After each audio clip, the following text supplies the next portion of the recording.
좋은 날입니다. 성령님께서 오늘도 여러분의 심령 가운데 큰 은혜와 평강으로 함께 해 주시기를 주님의 이름으로 축복합니다. 오늘은 에스더서 8장 1절부터 9장 16절까지의 말씀을 통해서 성령님께서 우리에게 주시는 귀한 음성을 들을 수 있기를 바랍니다. 에스더서 전체를 읽으면서 여러분 꼭 한 가지를 꼭 마음속에 기억을 해야 합니다. 그것은 무엇인고 하니 하나님은 눈에 보이지 않고 귀로 들을 수 없고 손으로 만질 수 없는 하나님이십니다. 그럼에도 불구하고 하나님은 눈에 보이는 이 세상의 역사의 배후에서 뒤에서 인간의 역사를 사실은 다스리시고 있다는 사실을 말하고 있는 것이 바로 에스더서의 큰 주제입니다. 한마디로 말해서 하나님의 주권적 섭리, 하나님이 그의 원하시는 대로 세상을 다스리신다. 그런데 그 하나님의 원하심은 악한 원하심이 아닙니다. 나쁜 것이 아닙니다. 자기의 택한 백성을 구원하고 또 공평과 정의, 미시파트와 체다카, righteousness를 그리고 justice를 이 세상에 바로 세우기 위해서 일하시는 하나님이시다 하는 사실을 말하고 있는 것입니다. 또 다른 주제를 이야기한다면 유대인의 구원에 대한 이야기입니다. 유대민족이 완전히 멸절당할 수밖에 없는 상황이었지만 하나님은 그 멸절당하는 상황 속에서 마지막 순간에 우연이라고 말하기에는 너무나 기가 막힌 하나님의 손길에 의해서 자기 택한 백성을 모른다고 버려주지 않으시고 하나님은 그들을 바로 하나님의 시간 카이로스 타임에 그들을 구원해내시는 사건을 기록하고 있는 것이 에스더서입니다. 왜 특별히 유대인이라는 한 민족을 이야기해야 될까요? 그건 다시 설명할 필요가 없습니다. 하나님이 택한 민족이요, 유대인을 통해서 우리에게 성경을 주셨고 유대인을 통해서 예수라는 유대인을 통해서 하나님의 아들인 예수 그리스도를 통해서 우리가 구원받는 은혜를 얻게 되었고 유대인의 역사를 통하여서 하나님의 계시를 우리가 받게 되었다는 것, 이거 더 이상 뭘 말할 수 있을까요? 심지어는 아브라함을 택하실 때 너를 축복하는 자를 내가 축복하고 너를 저주하는 자를 내가 저주하겠다고 말한 그 말씀은 오늘날도 여전히 그대로 적용되어집니다. 유대인에 대한 축복, 이스라엘에 대한 축복, 아브라함의 후손에 대한 축복은 곧 우리에게 축복을 가져오는 지름길이라는 것을 하나님은 말씀하고 있는 것입니다. 이건 하나님이 정해 놓으신 것입니다. 인간이 무엇이기에 하나님 왜 그렇게 하십니까? 이렇게 말을 할 수 있을까요? 참 어리석은 사람들이 많다고 저는 생각합니다. 자, 그래서 에스더서 전체는 크게 보면 두 가지 주제가 흐르고 있다. 하나는 하나님의 주권적 섭리, 하나님이 세상을 눈에 보이지 않지만 다스리신다 하는 것. 두 번째, 하나님이 자기의 택한 백성을 놀라운 섭리로 그들을 결국 구원해내신다. 유대인의 구원에 대한 이야기다. 또 거기에 좀 더 첨가한다면 하나님의 택한 백성을 대적하는 어떤 사람도 어떤 민족도 무사할 수가 없다.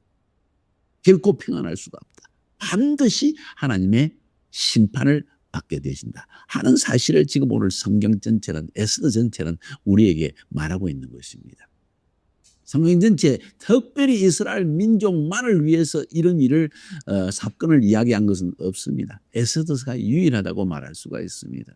그만큼 하나님께서 자기의 택한 백성, 자기와 언약을 맺은 백성을 귀히 여기신다는 이야기가 아닐까요? 그걸 말하기 적용해 본다면 예수를 믿어 하나님의 자녀가 된 우리를 하나님이 얼마나 귀하게 여기시는가 하는 것도 알 수 있다는 것입니다. 자, 에스더서에 볼 수 있는 굉장히 중요한 내용은 무엇인고 하니 정말 우연인 것처럼 보이지는 엄청난 사건들이 연속되어집니다.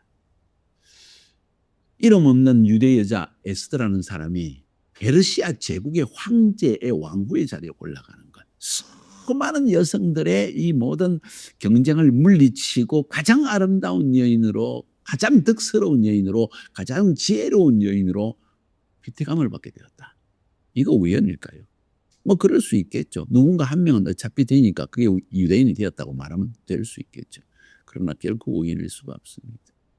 하만이라는 사람이 수백 년이 지나고 나서 출애굽 때 이스라엘을 괴롭혔고 사울 왕 때 멸할 뻔했는데 사울의 불순종 때문에 남은 이 아말렉의 후손 아각 왕의 후손인 이 하만이라는 사람이 이스라엘 족속을 멸족시키려고 했다는 것, 그것도 진짜 우리들이라 보기에는 너무나 재미있는 이야기 아닙니까? 그것도 페르시아 나라에서 페르시아 사람이 이스라엘 민족을 죽인다고 했다면 이해가 가겠는데 아말렉 족속이 아직도 살아있어서 그것도 엄청난 거부가 되어가지고 부자가 되어가지고 그것도 왕 다음 2인자가 페르시아 제국원에서 2인자 두 번째로 높은 자가 되어졌다. 그리고는 결국 유대인을 멸절시키려고 했다. 그래서 꼴보기 싫은 모르드게를 죽이려고 장대를 높이 달고 황제에게 허락을 맞으러 새벽 일찍이 갔는데 이 황제가 잠을 잘 수가 없네요. 성경에 표현하면 잠이 도망을 가버렸다. 왕에게서. 누가 도망가게 했을까? 하나님이 했다는 거예요. 성경은 그렇게 기록하지 않지만은 그것을 통해서 지금 이 에스더스의 저자는 우리에게 말하고 있는 것입니다. 누가 잠을 도망가게 했겠느냐? 그리고 모르드게를 높이기 위해서 거기 누구 있느냐 했더니 하만이 새벽같이 와 있네요. 잠을 잘 수가 없어서 왕이 밤새도록 궁중 일기를 읽고 모르드게의 사건을 보고 모르드게를 높이려고 하는데 하만이 더 와 있네요. 하만아, 그래, 내가 존귀하게 하기 원하는 사람, 높이기를 원하는 사람이 있는데 그 사람은 어떻게 하기를 원하냐? 하만이 아주 교만해가지고 아이 나겠지 뭐 그러고는 이야기를 합니다. 그런데 결국 알고 보니까 모르드게였습니다. 하만은 창피를 당하게 됩니다. 에스더는 모르드게 이야기를 듣고 내가 죽으면 죽으리라는 결단으로 주님 앞에 나아갑니다. 하나님 앞에 나아갑니다. 왕에게 나아갑니다. 사실은. 그렇죠? 하나님께서 자기 백성을 구원하고자 하는 계획이 있다 할지라도 인간의 헌신적 결단이 필요하다는 사실을 여러분에게 말씀드렸습니다. 에스더는 그 결단을 하나님의 시간에 했던 것이고 그는 왕에게 나아갔고 왕은 검호를 내밀었고 에스더에게 나라 절반을 주겠다는 자기의 마음을 신뢰하는 마음을 에스더에게 쏟아붓습니다. 에스더가 당장 자기의 아픔을 이야기하지 않습니다. 지혜롭게 기다립니다. 하만을 초청합니다. 2번이나 잔치에 초청합니다. 왕이 결국 3번째 묻습니다. 나라의 절반에서 줄게 뭘 원하느냐? 사랑하는 에스더 왕후여. 이렇게 이야기를 합니다. 왕후라는 말을 특별히 사용합니다. 그때 에스더가 바로 이 악한 하만입니다. 이 하만이 나와 내 집을 멸하려고 했습니다. 내 민족을 멸하려고 했습니다. 참 기가 막힌 그 클라이막스, 상황이 반전되어지는, 상황이 체인지 되어지는 이런 놀라운 현장이 나타났습니다. 왕이 너무 화가 나가지고 그럼에도 불구하고 이 하만을 한순간에 죽일 수는 없습니다. 은 1만 달란트까지 받았죠. 신뢰하는 국무총리죠. 어떻게 한순간에 죽일 수 있습니까? 그래서 뜰에 가서 정원에서 거닐고 있다가 다시 돌아와 보니까 이 하만에도 치마폭에 엎드려가지고 왕후의 치마폭에 엎드려가지고 또 애원을 하고 있는데 그게 꼭 방관한 것처럼 보이니까 성질급한 아하수에로 왕이 화가 벌떡 나서 저놈이 내 왕후를 강간하려고 해? 하고는 하만을 목에 달아 나무에 매달아 죽여버립니다. 자기가 죽이려고 했던, 자기가 매달려고 했던 모르드게를 매달려고 했던 그 나무 위에 자기가 대신 매달린 거예요. 인과응보입니다. 자기가 뿌린 대로 거두는 거예요. 자기가 심은 대로 거두는 거예요. 자기가 악한 짓을 행했으니 악에 대한 보응을 받게 되는 것입니다. 그까지가 지금 7장 전체까지의 내용입니다. 오늘 8장에서 하고 있는 이야기가 뭡니까? 9장에서. 결국 모든 것은 뒤바뀌어집니다. 모든 것은 뒤바뀌어집니다.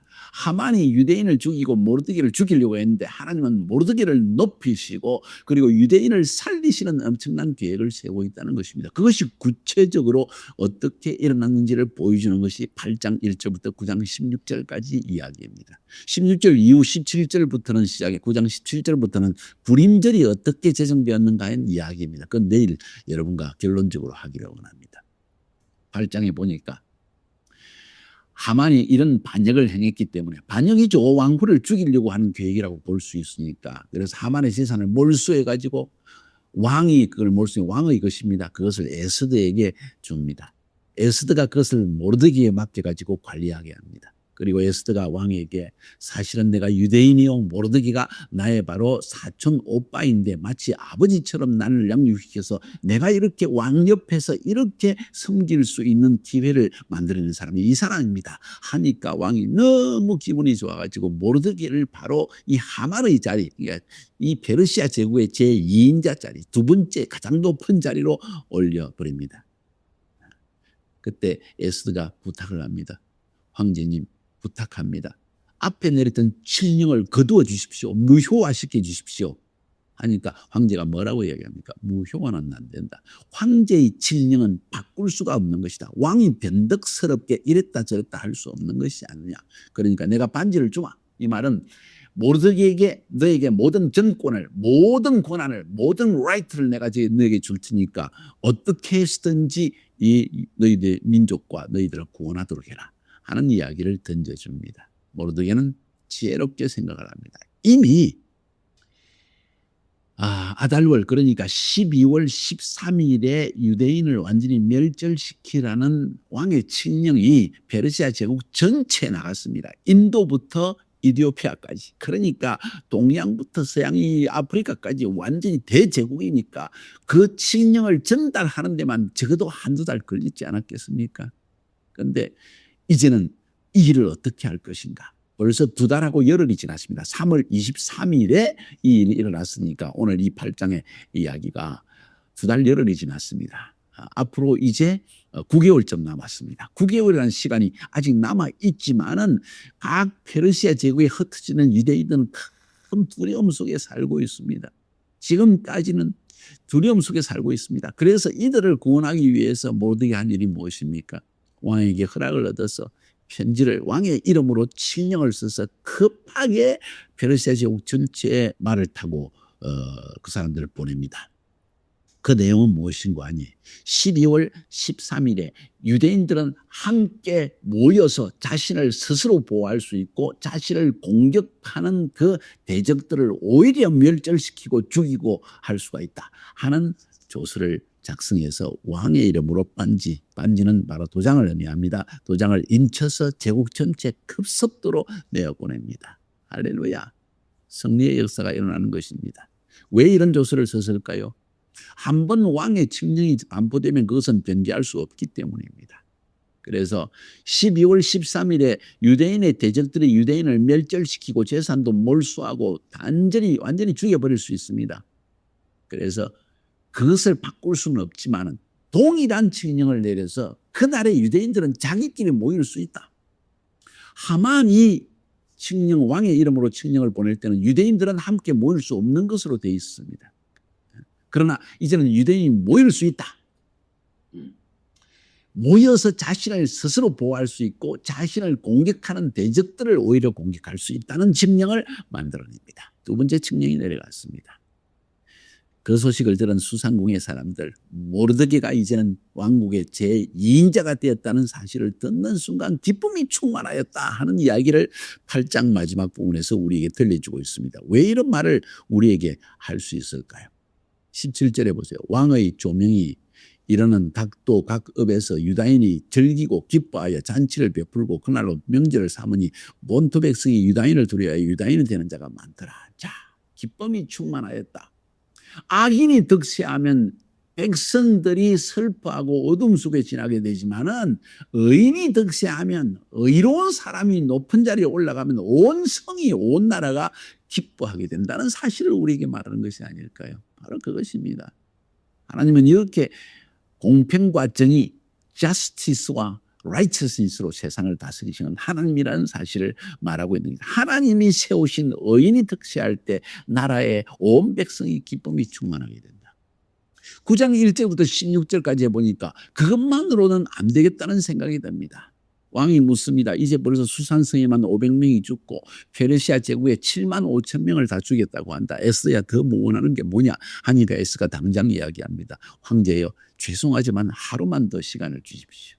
12월 13일이 아니라 12월 14일 하루 더 제국 전체는 할 수 없습니다. 왜? 그 소식을 전하면 시간이 너무 걸리니까. 그러나 수산성 안에서 유대인을 공격하는 대적들을 죽일 수 있는 고난과 하만의 10명의 아들을 나무에 높이 매달아서 수상성 사람들이 전부 보게 해 주십시오 하는 부탁을 드립니다. 왕이 그것까지 허락합니다. 에스더가 허락 없이 왕에게 나아간 것 같습니다.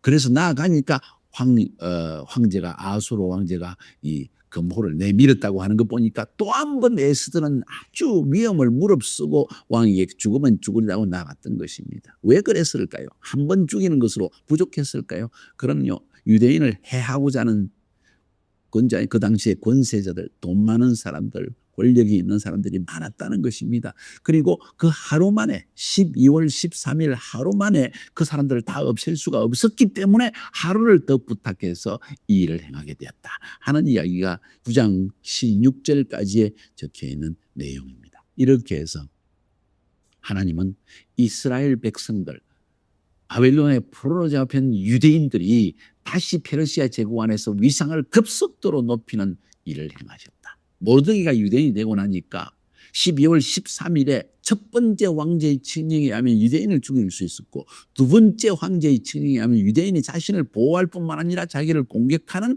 대적들을 물리칠 수 있었는데, 자 이제는 그러면 나라의 관리들, 군인들은 누구 편을 들었을까요? 당연히 유대인 편을 들었죠. 왜? 모르드게가 이제는 국무총리가 되어졌으니까.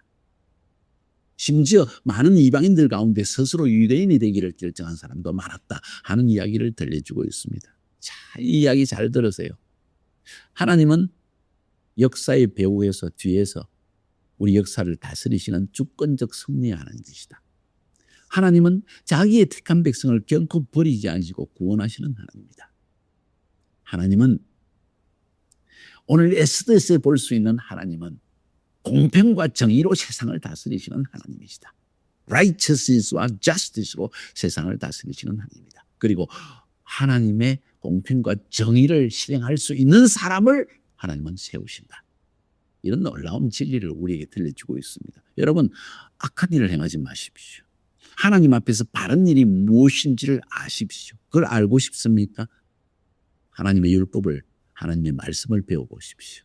그것이 인간이 바로 살아갈 길이요 하나님의 주권적으로 세상을 섭리하시는 하나님께서 여러분과 함께 하시는, 그리고 축복하시는 그 축복을 누리는 비결이라는 사실을 여러분이 깨달아 알기를 주님의 이름으로 축복합니다.